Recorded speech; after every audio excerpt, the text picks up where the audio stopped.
Hey, welcome to ScreenCrush Rewind. I'm Ryan Arey. Let's talk about The Mandalorian, Episode 6 of Season 3. I think this is going to be one of the most controversial episodes of Star Wars since Boba Fett took a bubble bath for 4 episodes in a row. A little later, I'm going to be joined by 2 friends, Paul from Heavy Spoilers and Heather Antos from IDW Comics. But first, here's what I think of the episode. I'm going to talk about 3 things: the story, the cameos, and the darksaber. I think casual fans of Star Wars are really going to like the most basic story of this episode, with Din and Bo-Katan solving mysteries at Epcot Center. It follows a familiar trope that we've seen in shows like Law & Order or True Detective. A buddy cop show where 2 law enforcement officers go around different locations, interviewing witnesses and suspects who are in the middle of their daily lives, until an autopsy finally reveals the final truth. This genre was also parodied brilliantly in the show Community. I can also help. As a psych major, I could what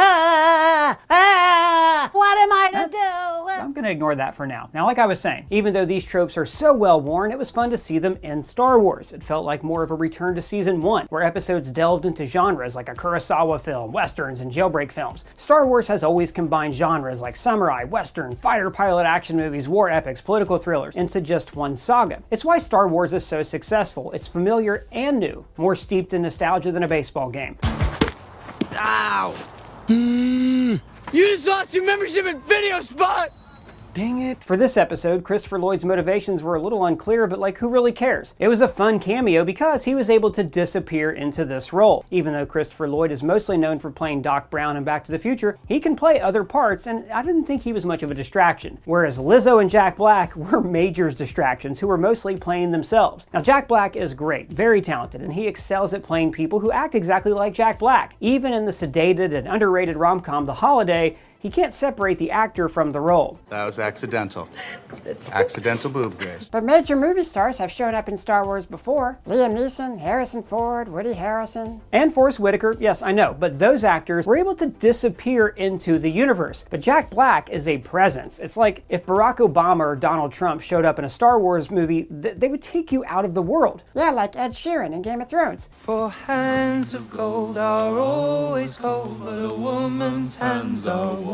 Exactly. And Lizzo, she's just Lizzo. I mean, she's great, but she's never not gonna be Lizzo, you know? But here's the thing, I didn't mind these cameos that much. I mean, they set a tone for the episode, that it was going to be fun. This is where the fun begins. Star Wars is supposed to be fun and goofy sometimes. We can have dark melodrama in the same universe where, like, Han acts like a goofball. Laugh it up, fuzzball. Well, that's it. My life is over. Dude, what is your problem? I got a big date tonight and I need a haircut. Oh, I look a fright. Oh, is that all? I'll cut your hair. Oh my God, thank you. You keep a pair of hair trimmers around like that? Absolutely. This is the Lawnmower 4.0 trimmer from Manscaped. This trimmer is great for cutting the hair on your sensitive areas. It has ceramic blades and a skin-safe guard, plus a 4000K LED spotlight so you can see into the shadowy nether areas where you might be trimming. I think you know, it's easy to hurt yourself if you don't have the proper tools. Wait, so is that a trimmer for your balls? It sure is, buddy, and you look great. Now, the 4.0 package also features the Weed Whacker nose hair trimmer, which has this proprietary skin-safe technology which helps reduce nicks, skags, and tugs in those delicate nose holes. Both of these are water resistant, so you could use them in the shower. Yeah, but I just touched my head. Don't worry, buddy. If you need to clean up, you can also use the shampoo and conditioner, which I use every day. There's the body wash and the crop preserver ball deodorant and the crop reviver. Here, try this. Very invigorating, right? What has my life become?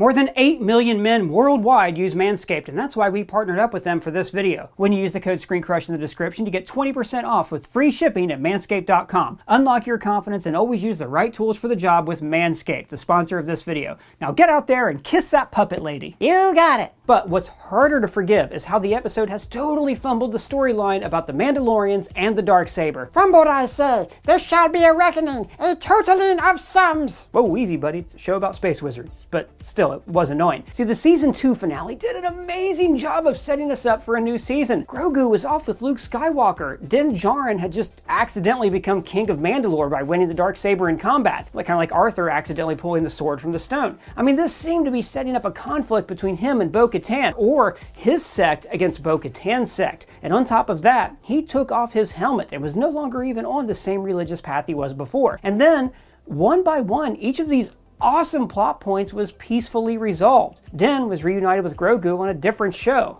Like a panther. Yes? The armor does not expel Din from the clan, she just gives him a pretty easy to solve quest. In my heart. And when Din meets Bo-Katan, she's all sad and doesn't even seem to care about having the Darksaber anymore. Wave that thing around, and they'll do whatever you say. And look, I try not to criticize something based on what's not there. Like, I hate when people dislike a movie or a show because it didn't follow their fan theory. But this was like all conflict that was clearly being set up and it led nowhere. We're told that the Darksaber is important, but we never see anyone treat it with any reverence. Like, wouldn't Axe Woves have challenged Din for it if Din is like such an outcast to them? A misguided zealot possesses the blade. One, I might add, who has not one drop of Mandalorian blood in his veins. I mean, Din also tried to use the Darksaber. He kind of heard about its importance, but then he couldn't use the Darksaber very well, so he stopped trying because he didn't care about using it. And then Din gave it up on a technicality. So like, if I'm gonna armchair quarterback here, as soon as Bo-Katan and Din Djarin arrived at the Mandalorian camp, Bo should have turned directly to Din and challenged him for the saber in front of everyone. Kind of like almost turned on him, fought him tooth and nail for it. But instead, he found a technicality for her and he'd handed it over. And the rules of the Darksaber, they make no damn sense. I have tried to spell them out on this show, but it's so hard to work out. Like if Obi-Wan or Palpatine or Ahsoka should have the damn thing because each of them beat Darth Maul in a duel at different times. There are hundreds of ways they could have resolved this conflict, and instead, they just redid the scene from Rebels when Sabine handed it over to Bo and then she reignites it. There's even the same wide shot from underneath to make her look regal. Look, I'm sure this show is going to end great. We're going to see Moff Gideon, Thrawn, maybe like Leia or something,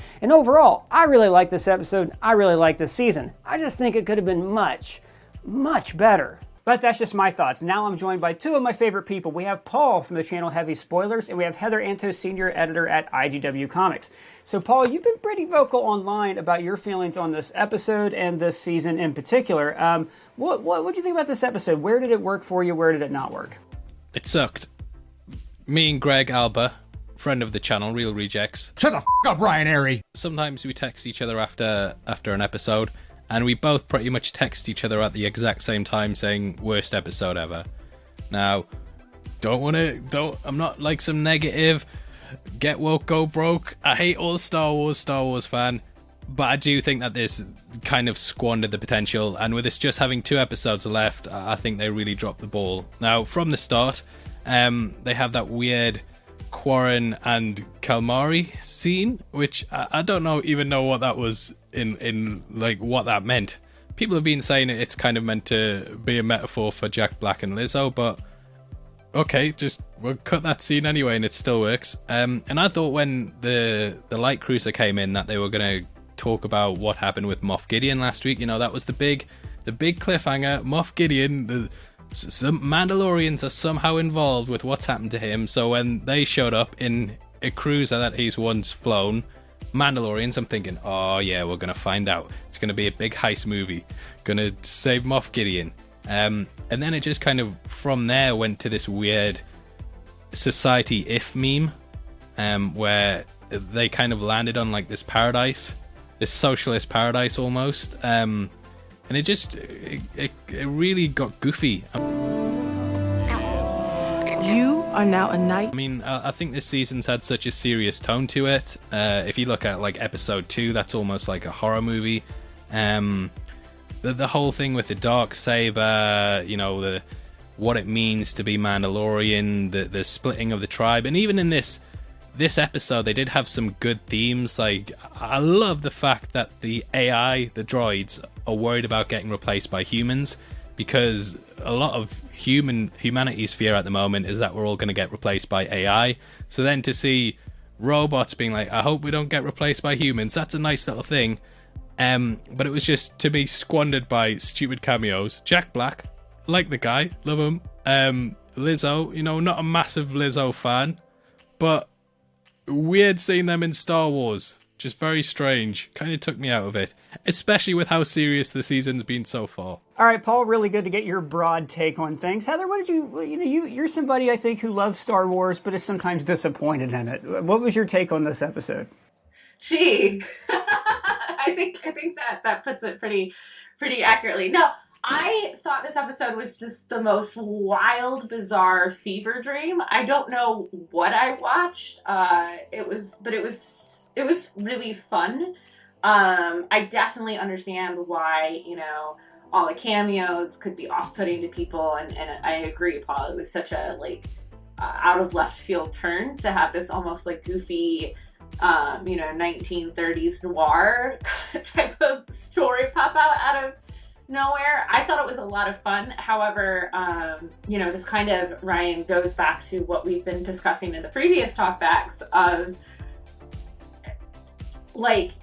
I feel like to truly understand and appreciate the story they're trying to tell, you've had to have consumed 15 years of Star Wars, right? To just really appreciate everything going on with the Mandalorian, really appreciate that moment with Bo-Katan and the Darksaber, and as you said, they're really squandering some opportunities, I think that some of the most important storytelling and some of the most important details to these characters in this show are happening off screen.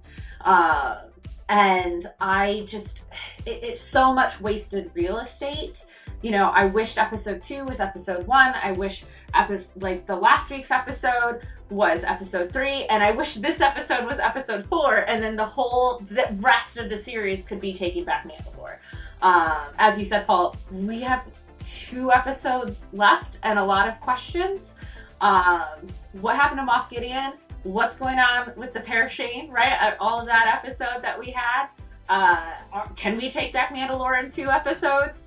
And will Din Djarin save IG? IG-11?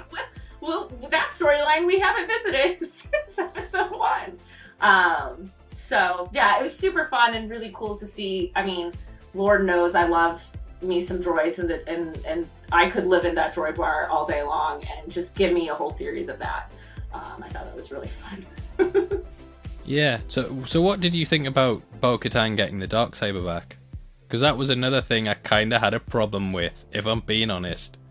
I liked that she got it back. I found it in such an anticlimactic way. I feel like if there had been more tension building up to that moment, and they had really made that part of her emotional internal struggle for these 6-7 episodes, that would be that. Then it would mean something, right? But we just kind of have episode 2 where she's like, "Meh, you have the Darksaber, so they won't follow me," and then this episode, you have the Darksaber and you can't just give it to her, and Din's like, Spock logic game for you. It's yours now. Yeah, that was one of my issues, because the way I feel like they didn't have the balls to do what they should have done, which is have Mando versus Bo. They've been kind of setting up this big, civil wars are a big part of Mandalorian history. I thought that they were going to Game of Thrones it, where you'd sort of be rooting for Dany, you'd be rooting for Jon Snow, only one of them can rule, and it puts them into conflict and just leads to this big thing where Jon has to kill Dany, spoiler alert. And instead they kind of chickened out of that and were like, well, we can both be winners, here's the Darksaber.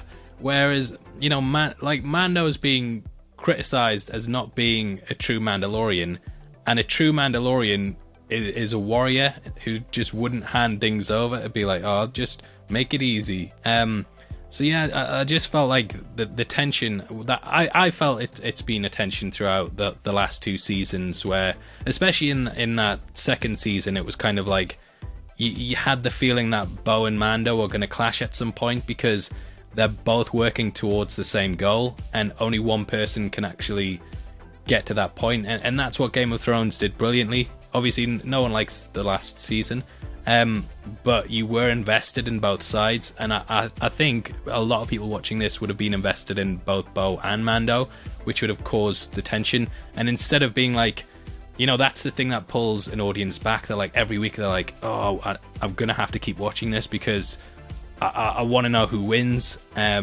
Whereas now I kind of feel like I'm not that interested anymore, because we have the winner, and there's not that conflict there that I was, because every season kind of needs a villain, which would be Moff Gideon, but he's not really been in this season either. So you would think that the antagonists would be, Bo and Mando. You can kind of root for each one of them, and that's robbed now. So it's like, well, what is the threat this season?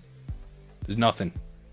Yeah, I mean, not having a macro threat, macro stakes, they're alluding a lot to what the New Republic and the Amnesty, Empire is doing. But like I said, all of that is happening off screen. All of that is happening behind the scenes. We're not aware of that. We don't know. It's a lot of reading in between the lines. And, I'm wondering, because as you said, we wanted to see Bo-Katan and Mando clash. I think the way season 2 ended, that was what everyone thought season 3 was going to be. It was going to be Bo out to get Din for the Darksaber. And I'm wondering if, because it would need to be a very climactic 2 major characters facing off against each other, someone probably has to die. And I don't know if Dave or Jon Favreau want to, kill their darlings right now. There's such a beloved of Katie Sackhoff, as Bo-Katan. You mean killed her IP? Well, exactly. How many times has Ahsoka Tano been on death's door? Over the years, but they'll never kill her. She's going to be alive 100 years past the rise of Skywalker. Anyways, I cut you off.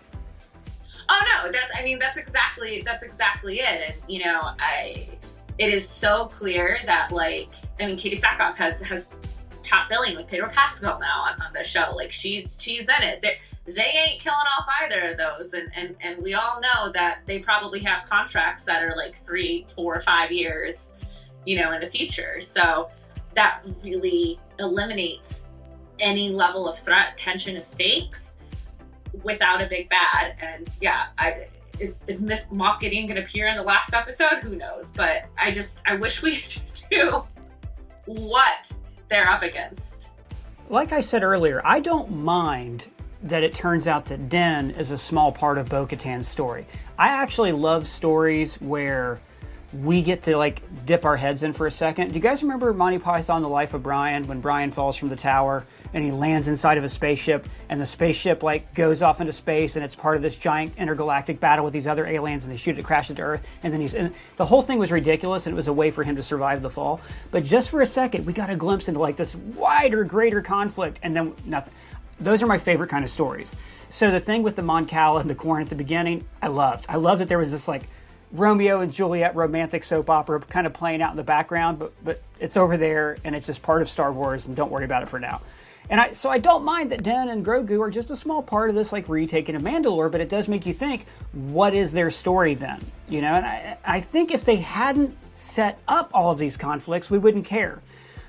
If Bo-Katan would have seen Din with the Darksaber in season 2 at the end and gone, fuck it, it doesn't, we'll figure it out. That would have been fine. But it did seem like they were setting all of this up. Din and Grogu being apart.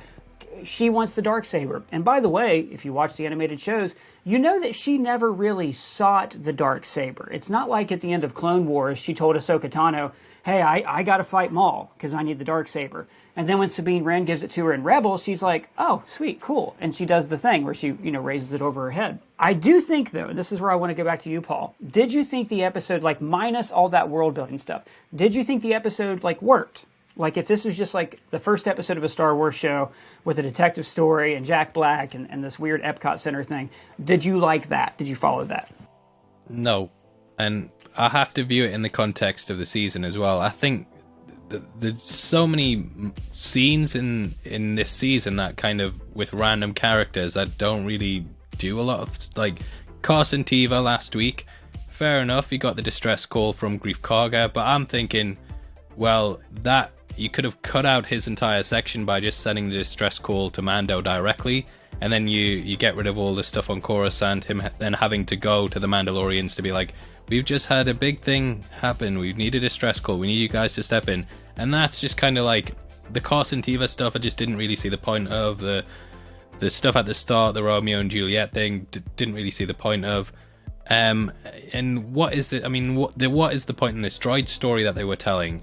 They barely touched upon it. I would have loved Blade Runner 2049. I would have loved an episode just based around droids and everything, but they didn't stick with it enough to really develop it. And then at the end of it, they then tack on this thing about Bo taking over the leadership of the old group. that should have been the focus. I think personally that could have been a whole episode, but instead you've got these 4 sections where it's the Romeo and Juliet thing, Jack Black and Lizzo, droid investigation, Bo taking over, and it's just all small chunks of things that I find underdeveloped, that I think they could have chosen one of those things and made a full episode out of it, but instead we just have small slithers of tiny scenes that don't feel as impactful as they could. No, I agree with that. I think, that has kind of been my overall thought of this season is the story they are trying to tell is really cool. There is a really cool story in there. It is just so misstructured and underdeveloped, and there's a lot of required reading to fully grasp everything that, for the folks, like I said, who've been following, all the Star Wars since at least for this show, the original trilogy through Clone Wars and prequels. I mean, they have it all in here. They have Easter eggs for everything in here. If you're seeing the quote unquote potential, right? There's some cool stuff in here. But in order for a show to be great, it needs to work for, the moms texting their sons, right? who just my favorite want metaphor. A cute, yeah, who want to see the cute Baby Yoda with stepdad Din Djarin and their adventures, and how the world unfolds around them. And so, it is really frustrating seeing the potential for the great storytelling in the show and just see it get squandered time and time again for one-off weird world building moments that are coming at a disservice for the larger characters as a whole. Yeah, and like I said before, I think part of this is that this episode and this season do not exist in a vacuum. I mean, we have 2 pretty solid, perfect seasons of a show before this. You could argue that season 2 got a little spin-offy, where every episode seemed to be setting up a different spin-off, and then one of those got canceled or they got delayed. So now the other shows are trying to pick it up, and one of the spin-offs, was by far the worst Star Wars show, or at least was the biggest miss. I want to go back real quick on one thing about the droids, though, and this isn't, we don't have to get too far into this, but I do think the worst thing Star Wars could ever do is to start to talk about droid rights, because once you open up that can of worms, it's ugly. It's so unclear. Pop Culture Detective did a great, really depressing video about this called, I think, The Tragedy of Droids. That's about these are sentient slaves who sometimes want to serve, sometimes don't. And, I think the droids are always treated best as this comic relief that you shouldn't think too hard about. Because when you do, you're going to go back and see that, Luke Skywalker and every other hero in the series is not a good guy. I'm personally glad that they just addressed that without actually making it the focus of the episode. But I also liked this whole Law and Order detective story thing. Well, they touched on it, but they did. That's what I mean. I'm glad they didn't go too far into it. The way they touched on it was, correct me if I'm wrong here, the droids didn't feel oppressed. They just wanted to keep existing, right? They were happy to keep fulfilling their function. Well, maybe that's the limit of their intelligence, because Obi-Wan does say, if droids could think, none of us would be here, right? We could all be replaced by them. So maybe there's just something in artificial life in this universe where there is, I don't know if you want to call it the Turing test or consciousness or whatever, they do hit a limit of at least their personal ambition, unless it's programmed in them to be more personally ambitious, like 000, right? So Heather, would you say 000 is a droid who is just programmed to be super evil, or we got into the droid thing? Yeah, we did. I'll talk droids all day long. 000 was kind of programmed to be evil. He was part of the Tarkin Initiative, right? That was his whole programming and everything. And I don't know. Again, not to get into too existential debates surrounding AI developing superhuman intelligence and all of this stuff, but one could argue that 000 is this, the superhuman AI that has been developed and realizes that there is no use for humans except to just make them our playthings and torture them and yada yada yada. But then when you factor in dark, L3 and Solo, but yeah, right. L3 and Solo is the most depressing story in Star Wars if you look at it too hard. If you go like, oh wow, so she was in love with this human and they forced her consciousness into this ship where she can't talk to anybody and her only function is to be a nav computer. Very sad. So let's not think about that in Star Wars. It's space.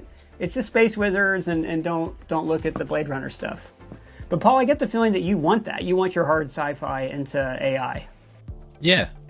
Andor would have done it. Mandalorian's just all over the place tonally. I mean, if you touch upon it, I think you should, do it to the best of your ability. I don't think that you should, that's my problem with this episode. It's just small sections of things that are kind of picked up and then dropped, never talked about again. Romeo and Juliet stuff, never talked about again. Jack Black stuff kind of glossed over. Droid stuff picked up, we'll drop it, and then we'll have Bo doing some leadership stuff. So yeah, I just think that if you are going to touch on these concepts, then do them as well as you can, instead of just touching upon them and leaving it for something else that you're also going to kind of meander around and not really get that in depth on.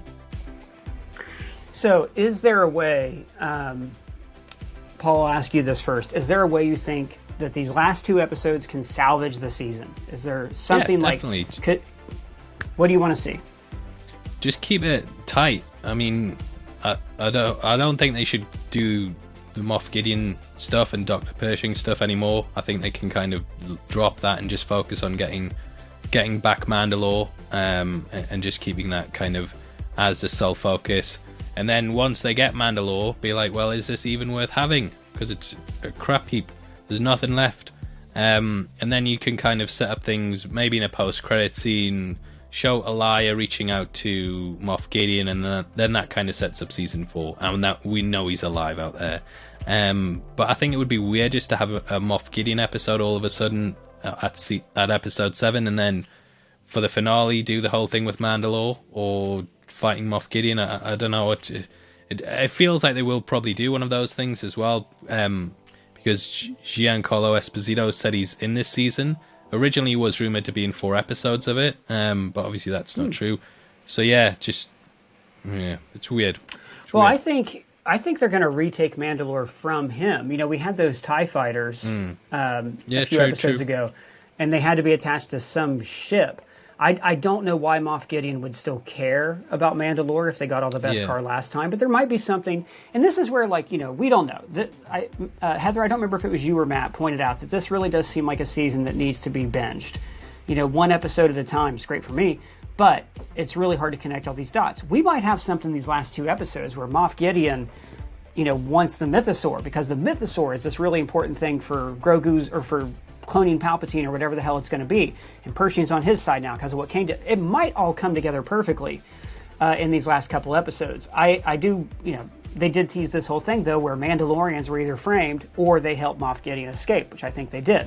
I think similar to how some Mandalorians were loyal to Darth Maul, there's going to be some that are loyal to Moff Gideon. We also have that mysterious evil Mandalorian helmet in the opening credits that's shaded in red. So maybe Moff Gideon has his own Mandalorian armor. I don't know. Heather, what do you think? Can these last 2 episodes really stick the landing and bring it all together? No, I think they're gonna have some cool stuff. I think we're gonna, as per tradition now, we're gonna get some cameos of characters that might not have seen in live action before, or whatever. But I think they might stick the landing in a binge format, right? But just as isolated episodes, given the track record of what the creative team behind these shows are capable of doing, I don't know. I really don't know. I want to be optimistically hopeful, but what is it? Being a cynic means you're either always right or pleasantly surprised, and I really hope I'm pleasantly surprised. Would you call yourself a Star Wars cynic, though? Because in a lot of our conversations, like I said, you always seem to walk away with the love of the universe, and I'm the same way, at least. Like every Star Wars I see, I usually like on some level, unless you can very clearly see the puppet strings and that it's a movie, which is what Rise of Skywalker was for me. So are you having fun? I'm having fun. I think, there's a lot that, because of my profession, where I've been behind the scenes and know a lot of things that, and a lot of story elements and plot points that I can't really discuss here. I see a lot of strings being pulled in this show.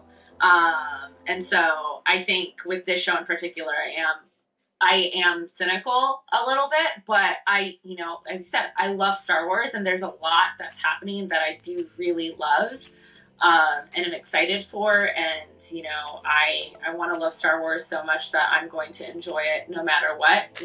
I know you didn't particularly like Lizzo showing up, Paul. I thought it was weird as hell, but also it was weird. It was weird. But I'm sitting there and I'm like, you know what? She just wanted to hold baby on it, and she got to. Good for her. I'm really happy for her. She's not even that good of an actor, but she was a presence. Mind. Yeah. Yeah, if she would have been... I hated that it's so weird, 'cause whatever dress thing. That was so distracting. That I loved. So distracting. That I thought was a great design choice. And props to New Rockstars. They put out a video about VFX in Marvel versus Star Wars, and did a great job of bringing up that you can tell the people who work on Star Wars stuff, though, the VFX teams, they're mostly in-house at Lucasfilm at ILM. They love Star Wars, and I do think you see things that we found an Easter egg in this last one. There's our best that says this means nothing, but the fans will probably interpret it. They're doing all these little things in there, for us, and just because they watch your channel. Star Wars so much. They watch your channel. I think they're watching right now. We see you guys. Well, I want to thank both of you for joining me. Paul, where can the people find you? Heavy spoilers. That's it. Just heavy spoilers everywhere. And yep, after you watch our breakdowns, go check out Paul's. So just make sure you watch ours first. If you've watched Ryan's breakdown, you've seen a better version of mine. Thanks, Paul. Heather, where can the people find you? At Heather Antos on all the things. And we want to hear from all of you down in the comments below, or feel free to @ any of us on Twitter. And if it's your first time here, please subscribe, smash that bell for alerts. For ScreenCrush, I'm Ryan Arey.